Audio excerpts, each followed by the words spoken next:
O Senhor está te chamando para ter uma vida de oração.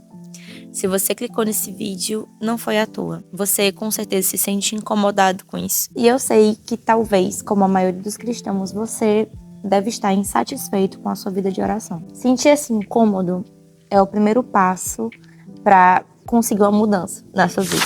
Eu acho que nada melhor do que começar um vídeo que fala sobre oração orando. Então, de onde você estiver, feche seus olhos e ore comigo ao Senhor.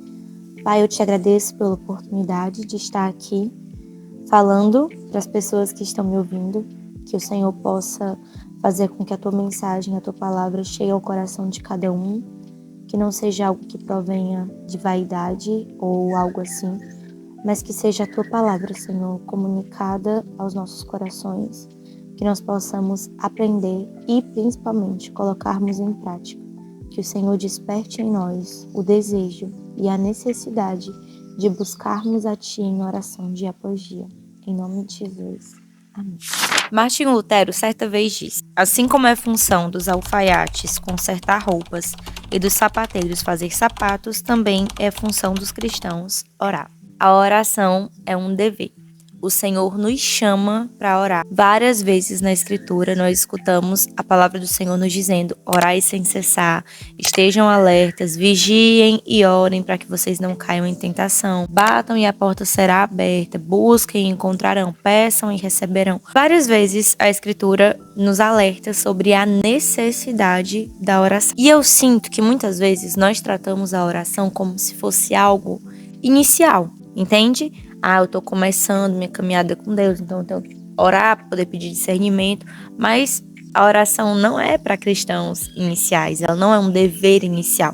A oração também se estende para os cristãos mais maduros na fé. Por que eu tô dizendo isso? Porque o nosso maior exemplo de oração na Bíblia foi o próprio Senhor Jesus Cristo. Jesus se isolava para lugares solitários para poder orar. Por isso que hoje eu tô aqui no meio dos pássaros. Jesus frequentemente ia para montes para orar. Você vai me dizer que Jesus não é o maior exemplo de maturidade que nós temos. Jesus é o nosso maior modelo.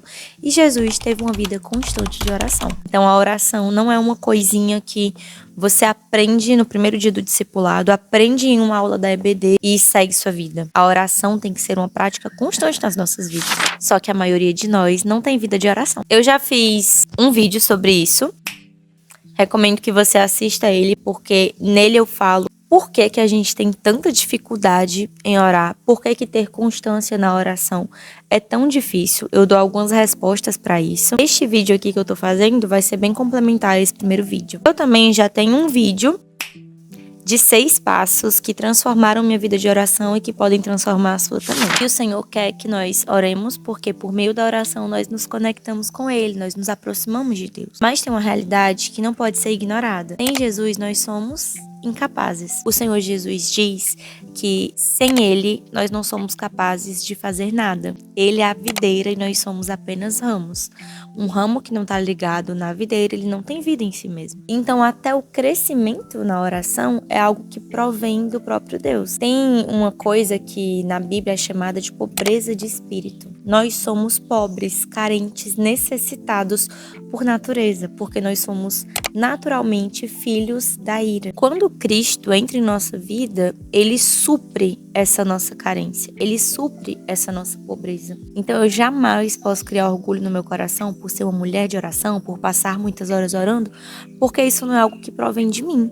Se eu cresço em oração, se eu consigo efetivamente ter essa prática na minha vida como um hábito, isso é mérito totalmente do Senhor, porque Ele que nos desperta para isso, Ele nos capacita para isso e Ele nos ajuda a permanecer assim. E aproveitando essa história de pobreza de espírito, eu queria dizer que a maioria das coisas que eu vou falar aqui não são exclusivas minhas, são coisas que eu adquiri lendo livros, buscando conhecimento, passando tempo com Deus também. E muito do que eu vou falar é do livro do Mike Bickle, Crescendo em Oração, do E.M. Bounds, e de vários outros autores que eu li. Nesse episódio 1 que eu tô fazendo sobre crescimento na oração, eu queria começar te dizendo que a oração não vai ser um prazer pra você. Na verdade, no começo ela vai ser uma coisa difícil, cansativa e às vezes até chata. Isso porque nós somos pobres de espírito. Se nós conhecêssemos de fato a Deus, se nós pudéssemos por um segundo que seja contemplar a eternidade, nós teríamos noção do quão incrível é passar tempo com Deus. Só que nós somos pobres de espírito. Nós não temos noção disso. Por isso que a gente não ora. Nós consideramos as coisas de Deus chatas, enfadonhas, cansativas. Coitados de nós. E por que eu tô falando isso? Que a oração não vai ser um prazer? Porque a maioria das coisas que nós fazemos sem um prazer inicial rendem pra gente muitos benefícios e grandes recompensas. Eu poderia citar vários exemplos. Exercício físico é um deles. É muito cansativo, é muito difícil, é muito doloroso no início e depois se torna um prazer. A oração também. Ela não vai ser um prazer no começo, ela vai parecer um sacrifício, vai parecer algo enfadonho. Por isso que a gente vai precisar de uma coisinha nada mágica chamada disciplina. Nós precisamos ter disciplina em oração até que nós tenhamos prazer na oração. A disciplina vai nos levar onde a motivação não nos leva. Porque a maioria das vezes em que eu oro sem me sentir motivada de forma nenhuma. Eu oro sem sentir vontade nenhuma, porque eu sou pobre de espírito também. Eu, como cristã, também tenho essa luta constante em relação à oração. Já falei sobre isso também em alguns outros vídeos. Nós temos dificuldade para orar. Tá tudo bem.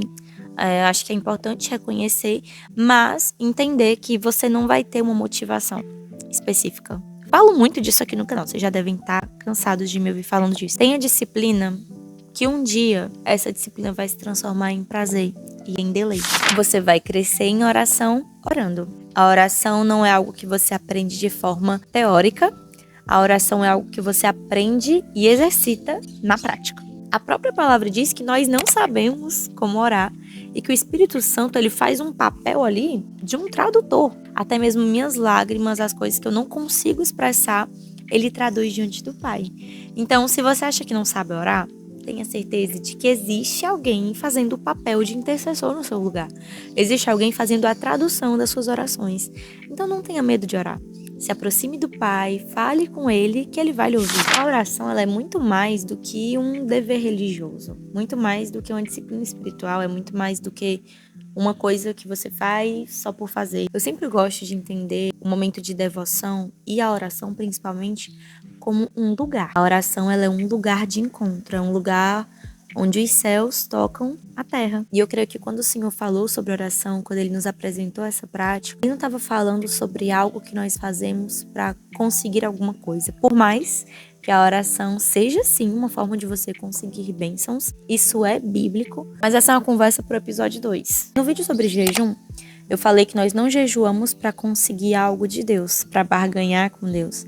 Nós jejuamos para conseguir mais do próprio Deus. Esse é o maior presente, a maior dádiva que nós recebemos da oração. Olha o que nós estamos perdendo por pararmos de orar. A oração é uma oportunidade de nós termos mais comunhão, de nós nos aprofundarmos no relacionamento com o Pai, o Filho e o Espírito Santo. E olha que coisa linda o relacionamento dos três. Quando nós paramos para estudar a Trindade nas Escrituras, é um assunto muito difícil de entender, é muito complexo. O Pai, o Filho e o Espírito convivem em união. Antes de existirem os anjos ou qualquer outra coisa, já existia uma relação de amor, já existia uma comunhão entre os três.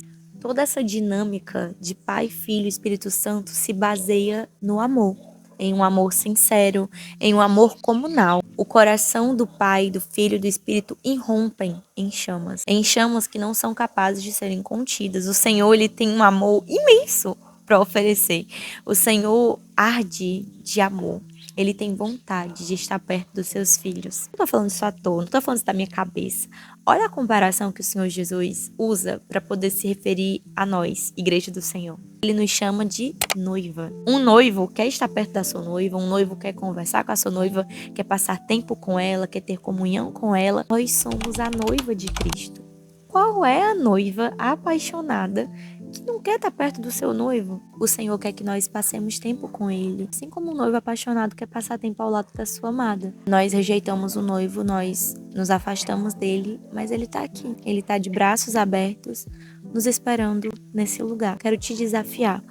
Para o que você está fazendo e ora ao Senhor sobre a sua dificuldade em orar. Fala para Jesus por que você se sente tão travado em relação à oração. Se é o pecado escondido que está te afastando da oração, se é o seu orgulho, se é o seu senso de autossuficiência, se é falta de disciplina, se é preguiça, seja qual for o motivo.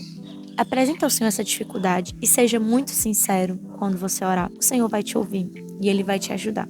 Eu espero muito que isso edifique sua vida e isso te leve a um lugar de mais intimidade com o Pai. E esse é o vídeo de hoje, gente. Eu espero muito que vocês tenham gostado e seja proveitoso para vocês. E não percam os próximos episódios dessa série. Um beijo e tchau!